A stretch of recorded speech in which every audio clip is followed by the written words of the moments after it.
Good day everyone! For today's vlog ay magluluto po tayo ng lasagna. At dahil sa nag-crave po tayo ay ito muna ang ating hapunan. Habang nagpapakalo po tayo ng tubig para sa ating pasta ay ito muna ang ating gagawin. Maghihiwa muna tayo ng ating sibuyas.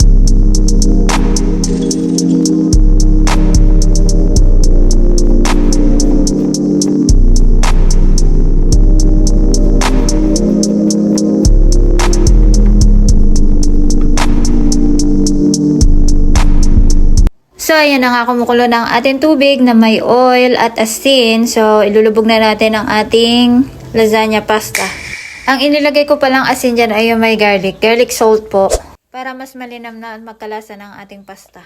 At habang nag-aantay po tayo na maluto ang ating pasta, ay iluluto na din natin ang ating ground beef sa separate pan. Ipa-brown po muna natin ang ating beef at tatanggalin natin yung excess oil niya para hindi siya mamantika.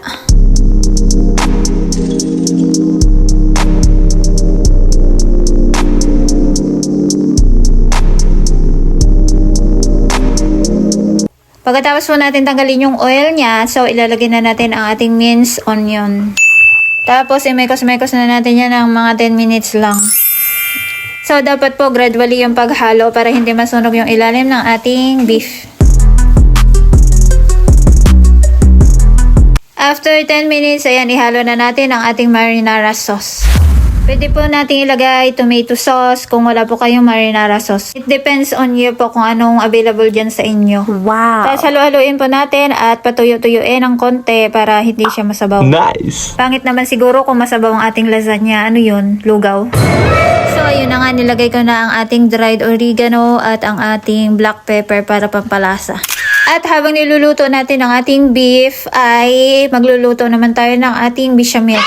Ang inilagay ko pong gatas ay 3 cups. Next, 4 tablespoon ng harina.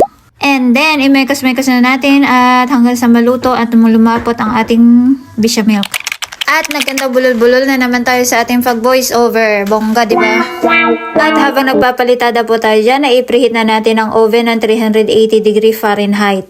Hindi ko alam sa degree Celsius kung ilan yun. Siguro mga 160 degree Celsius. Di ko sure kaya i-google nyo na lang guys para sigurado. Ako po nilagay ay bechamel, konti lang sa ilalim lang para mag-stick lang yung pasta niya. Then pasta and ground beef, tapos bechamel ulit, tapos yung cheese niya.